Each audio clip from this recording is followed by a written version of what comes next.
Cate, how are you? Welcome to the show. Thank you. I am well. I'm so excited. I'm so glad to have you here.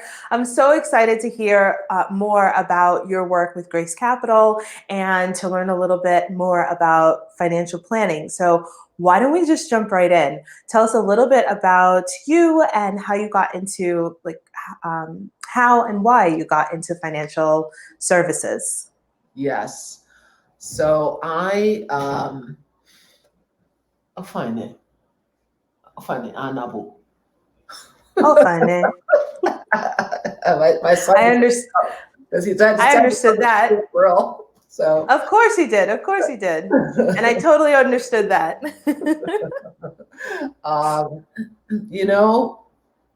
In college, even as a person of color, it was always important to me that whatever I studied in college, I wanted to make sure that I did something objective, because I always wanted to make sure I was judged on my results and not on anything else. Okay. So because of that, I majored in accounting, because in accounting, it's black or white. You get it right, you get it wrong. You don't have to worry about anything else. And then when I went to business school, when I went to Harvard, I actually took a self-assessment class. And it was that same theme came up again. I wanted a career. I was good at numbers, good in accounting. And I also wanted a career where my success or failure depended on an objective set of facts. So money management was great, given what I wanted. Because with money management, you're picking stocks. So you're doing your research, applying your wisdom, and then you're saying the stock is a buy, a hold, or a sell. And it's very easy to tell if you're good or bad. Okay. It's like basketball or football, right? You're a great football player. Everybody can see. Nobody can take that away from you. So really, that is what attracted me to investment management. And there are lots of different types of careers. There are some careers where, it's very, you have to be good at schmoozing, you have to be good at this, you have to be good at that. Investment management was very black or white. So, and I enjoyed it. I enjoyed stock picking. I've always been sort of a skeptical person. Being an accountant, I know the numbers inside out. And there are plenty of people, for example, who can study English or history, and then they work on Wall Street for a couple of years and get an MBA. Those people will never understand numbers like a CPA who has built up an income statement, a balance sheet from the ground up. I just have such a deep understanding of numbers. So between that and my other skills, this was a great career for me. I like that, because someone else might want to be in a career where there's room to grow and to flex in different kinds of way, where the answer is not always clear and you can sort of make things the way you want it. I like that you recognize very early on that you're pretty pragmatic, and so you want to make sure that there's no room for debate on whether something is or is not. I like that. And I also like that tie, as a woman of color, as a Black woman, being able to be confident, this number would be right no matter who was giving you the number. Exactly. And so it puts you at a baseline. It does.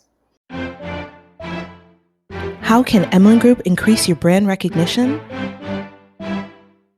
With beautiful, shareable digital content. Try our premium promos for your real estate highlight reel. Your name may not be on the lawn sign, so let them know that you have the keys. Real estate marketing solutions for busy professionals. Emlyn Group Productions. Book us today at emlyngroupllc.com. something that came up when we were talking is that I thought that you were a financial planner. Can you Yeah. tell us a little bit about the differences between what you do and what I thought you did as a financial planner? Yes. So when you think about, I'm somebody who I like to educate people. So if you ask me a question, I can talk for 5 hours, but I won't, Okay. I won't torture you with that. But if you think broadly about financial management, okay, in terms of managing someone's money or dealing with someone's money, there are lots of aspects. The tax accountant is helping you do your taxes and find tax breaks, etc. So you have the CPA who does the tax accounting. The financial planner is someone who you go to see the planner and you tell them your goals. I'd like to retire at this age. This is how much I make. This is how much I save. I'm going to inherit this amount of money at this age. You tell them all the things about your life, and then you tell them your goals. And then they'll tell you, they'll help you design a plan to achieve your goals. So it could be I make, you pick a number, 200,000 a year. I've paid off my mortgage and I want to retire by age 55 or 60. Mm-hmm. How much do I have to save to achieve that goal? So that's what a financial planner does. Okay. Tangentially with the financial planning, because, and I'm someone who speaks very candidly. So, I'm a finance, Wall Street, we are very direct. Mm-hmm. Mm-hmm. Good. I like it. So as I'm talking, please, I want to be, polite and respectful. Okay. You don't make a lot of money doing financial planning because you write the plan and maybe they'll pay you $1,000, $2,000. So then what the financial planners do to make some money is they'll say, okay, let us manage your money, and we are going to help you find different investment managers who are going to manage your money, or mutual funds, or going to put your money in mutual funds, and then they'll get a commission or they'll get a percent of the fee. Okay. So that's how financial planners can make money. So usually it's somebody who they use the financial planning as a way to manage your money, to get your money, and so they can get a piece of your money every year. Okay, and there's nothing wrong with that. It's an important tool. It's a service. It's a service. It is a service. So that's what financial planners do.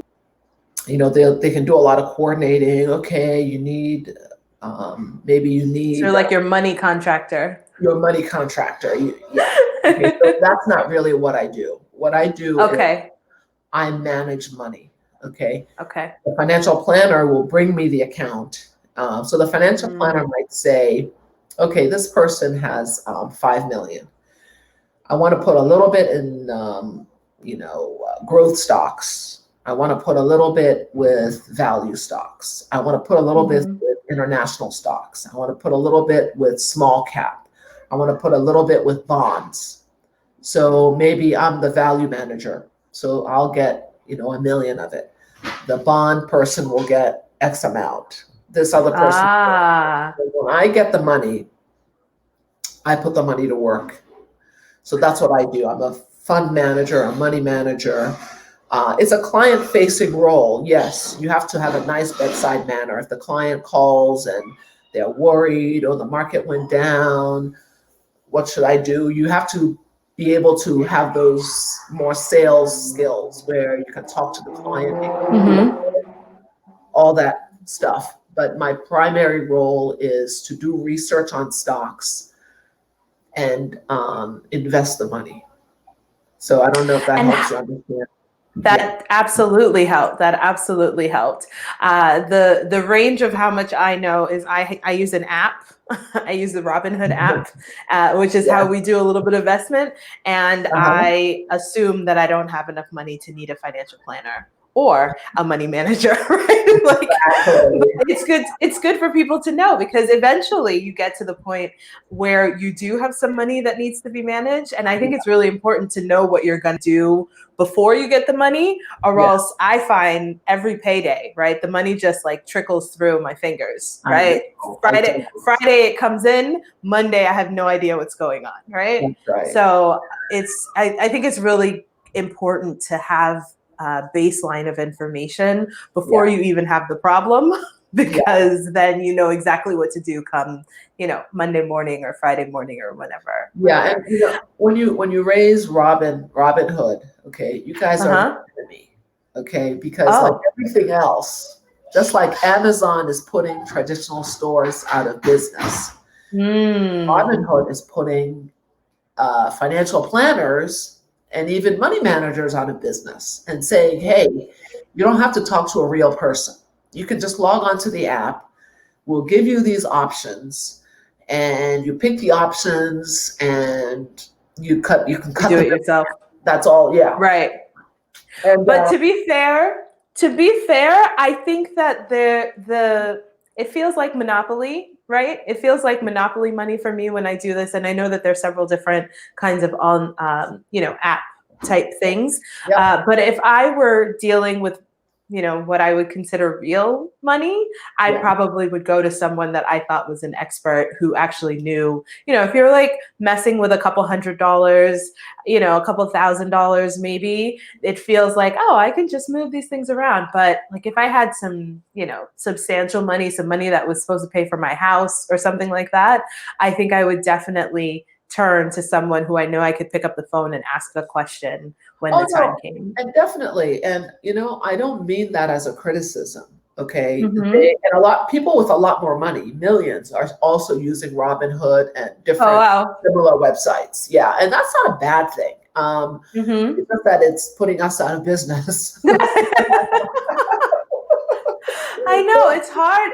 It's hard. It's a challenge. It's a challenge, but I think across all the different businesses, as you say this, things that I think about in my own business, especially when you're like a business to business or a service industry, that there is something to be said about the value that you as an individual puts into your work and gives to your clients. So I don't think there's a world yet where everything gets fully automated, because Yeah. we just, in the middle of the night, you need to call somebody. Yes, yes, and again, not to get too into finance, but there are a lot of things that have been going on. After 2008.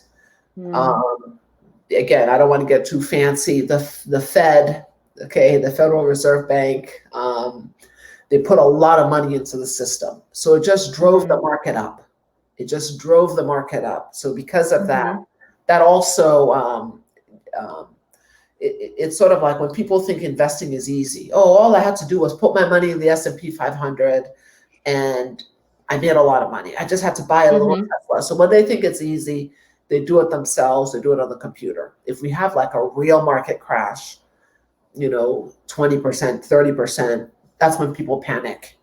And Yeah. then they come back to the, The yeah. So it's a little bit of a, people. yeah, back and forth. So the other thing too is, interestingly, it's okay. I'm fine with anything. I'm fine with people doing it themselves. I want to help people. That's the most important thing. Mhm. I'm not trying Mhm. to say, oh, please work with us so you can make us a lot of money. um, but interestingly, this is just a fact. This is not to tell people don't do it on your own. Okay. Mhm. Interestingly, something like the average person who invests on their own, even if they use the computers to just put in the S&P index fund, they just Mhm. put in the market. And the market, that has been a great strategy. 90% of money managers don't beat the market. Mm. Okay, so putting in the market is not a bad thing. The problem is when you're doing it yourself, what happens is you put it in the market, it goes up. Everything is wonderful. Then the market comes down 10%, 5%. And what do people do? They panic. Panic, and then they sell. So most people who do it themselves, if they're not very, very disciplined, they do far worse than the market did. Most of them only 3% a year when the market is normally up 8 or 9% a year, because they buy when everything feels good and they sell when everything feels bad. And then you should do the exact opposite. At the scariest times, that's when you should buy and hold and do nothing. You feel good. Oh my God, I miss Tesla. Oh, I wish I bought Tesla. Look, Tesla. That's when you should sell. That's so funny. That's because I think the same thing. I was like, oh my God, I wish I had been able to or knew about buying Tesla, 15 years ago when nobody was, when everybody thought it was foolishness. But yeah, but you're right. Two clients called me last week or 10 days ago, please buy Tesla for me. I said, no problem. I'm going to buy 2 shares. That was the peak of the market. And that's what always happens. 5 days after I said, I'm going to buy 2 shares for you. Even the trader called me and said, why are you buying? This account has 2 million. These 2 shares are like 0.00 whatever percent of their account. I said, yeah, because they want to own it for fun. That was the peak of Tesla. Tesla has fallen 20 or 30% since. Wow. Yeah. See, so it pays to know an expert. It pays to know an expert. So I want to talk about 2 things, because we're talking, one, about people's inclination and fear, based on what's going on. What would you say to people right now in 2020 when it feels like just a long-term version of, freaking out that just so much uncertainty and so much confusion? What would you say to people right now? Is this a hold and wait? Is this a buy time? What's your advice to people? For most people, especially most young people, the first piece of advice I'm going to say is just save money. Save, save, save. That is the number one advice. Don't spend on things you don't need. The more you can save, the better you are. Okay, that is the first piece of advice I would give. The second piece of advice is you're investing for the long term. It's gonna be choppy. There are gonna be times when you're gonna lose, like I said, 30, 40% of your money. You're gonna think it's the end of the world, and it seems to come back. So just invest in the market. You don't have to put all of it in the stock market. You can put maybe 60-40, invest in the market and be patient.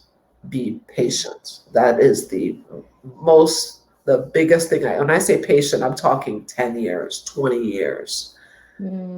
Just be patient. I mean, if you had bought Amazon, there was a time you had bought Amazon when everyone was Amazon.com. This is the .com era. Probably you weren't born. The late 90s. Amazon lost 90% of its value. Wow. Now it's above that price, way above that price. So if you can imagine, even if you bought it at the peak and watched it lose 90% of its value, at that point you said, look, I put $100, now it's worth $10, forget it. I'm just gonna sell and forget it. No. You shouldn't have bought it when everyone is running, you walk. Oh, okay. Interesting. Yeah, you don't have to do what everyone is doing. Don't follow the crowd. You follow the crowd, you won't make money. But if whatever you buy, you have to be prepared to really wait and almost don't look at your statement. If you look at it every month, you're going to go crazy. You're going to go crazy. You're going to sell. Just buy, hold, forget about it. 10 years, 20 years, 30 years, you'll be amazed. You will be amazed how much how rich you're going to be. I mean, right. How compound interest works. oh, you have no idea. I have a client, his uncle bought Home Depot in like, I'm going to say 1980, 1990. I never remember when they went public. It had to be maybe 1980. Never sold it. I mean, Home Depot went up, down, up. I mean, it turned into millions. Wow. Yeah. If you It's can, amazing. You have to be in it for the long haul. long haul. You go to the dinner party, everyone's talking about, oh, I made money here, I made money there. Don't listen. Just yeah. I love it. I love it. So talk to me a little bit about, because I like your style, and I like your patience and your pragmatism, right? Yes. What led you to, I know you have a long career having worked in some large Fortune 500 companies. When and how did you decide you were going to branch out on your own? Sure. There were no heroics on my part. In life, anytime someone is successful, they go back and they rewrite history. And they talk about, I did this and I did that. Okay. Just dumb luck.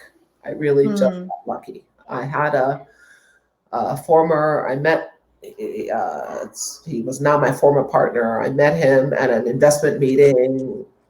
I don't know. We talked, we got along. He was much older than I was, and he became like my mentor. And so we just developed a relationship, just talking. I'd go to lunch. He would teach me so many things about investing, because this is, I was in my maybe late 20s. He was in his 60s. So he taught me so many things. And then one day he invited me to join as a partner, and I did. And our investment style was in vogue. Okay, so everyone has a different investing style. And, it's luck, because if you invest in China, when China is hot, I have friends who, from business school, they were Chinese, they started a China fund. China went crazy. I mean, I think this guy is like a zillionaire now. But so it's a little bit of, there's luck involved. So our investment style, which is called value investing. So in the late 90s, it was more growth investing, the .com era. So the internet stocks were up. Normal value stocks, more traditional, meat and potato stocks, nobody wanted anything.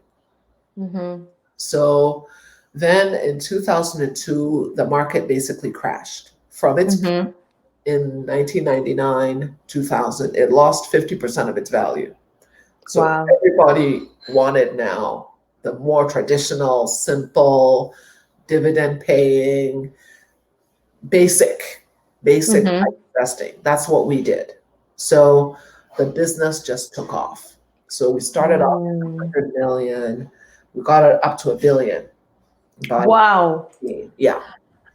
The thing dropped out for a second. Did you say 100 million? Yes. And we got up to $1 billion. It's incredible. Wow. Okay. So at that point, I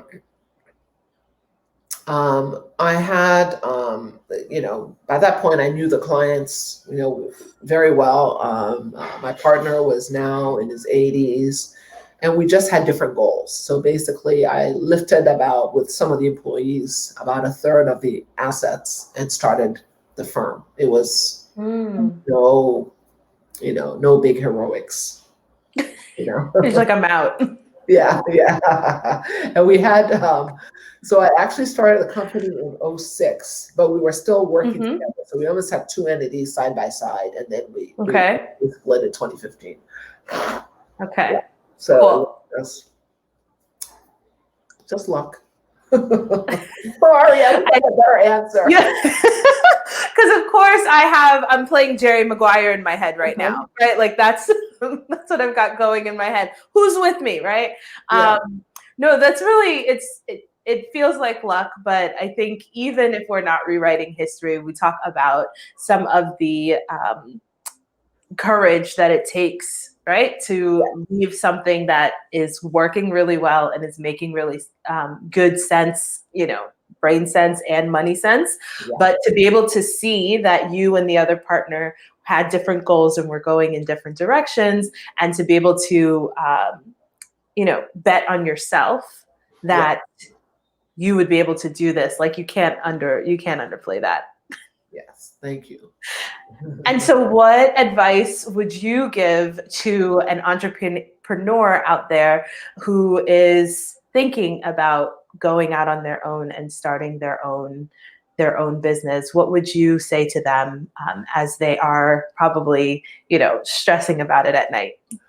I would say absolutely do it. I think be fearless.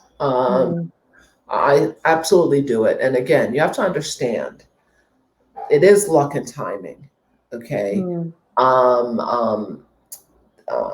MySpace came out and paved the way for MySpace. Facebook. You remember that? Okay. I do remember. I remember MySpace. I remember Black Planet. Right. And but so, if Facebook had come before MySpace, things would have been different. MySpace definitely had a role, and then it took us to a certain level. Facebook was able to then, take the best ideas from MySpace and take it to that net, So it is luck and timing, but you try. If you fail, okay, hey, I tried, I failed.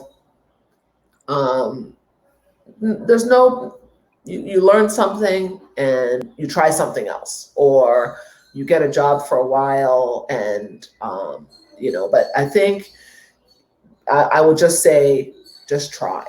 Have the brain to try. It's not a guarantee of success. That I think is up to the heavens to decide. Okay, do your part, and understand. You just have that's one thing in finance. You have to look at the odds. You have to understand the risk you're taking. That's a big part of investing. What is the risk I'm taking? Okay, can I afford to take this risk? Maybe whatever. You have to move in with your parents. You have your fallback plan, your plan A, plan B, plan C. So you have to line up understand the risk you're taking. Understand that 90% of businesses do fail. And yet with that, look, you're young or old, give it a try. Give it a try. I know, I call it failing up. I like to think about it as like failing forward. I'm on my fourth business, and at a time I thought, oh, this is terrible because I've done so many different things, and it feels flighty, but it doesn't, because each time you start a step further, right? You're not always starting from step one. So yes, and at some point something will strike, and lightning will just strike. I've had highs and lows. Lightning, when lightning strikes, you'll be positioned and you say, okay, this is it. I love it. Well, it has been such a pleasure talking with you and learning a little bit more about some of the ins and outs of, it sounds like the financial services industry, that I didn't have such a clear idea about what each set of people do. But thank you so much for sharing. Your insight is fantastic, and I'm so grateful for you. So when lightning strikes for you and you have something big to share, please do consider coming back on. I hope that you'll come back on Amplify and share with us. Thank you very much. I enjoyed it. Absolutely. So until next time.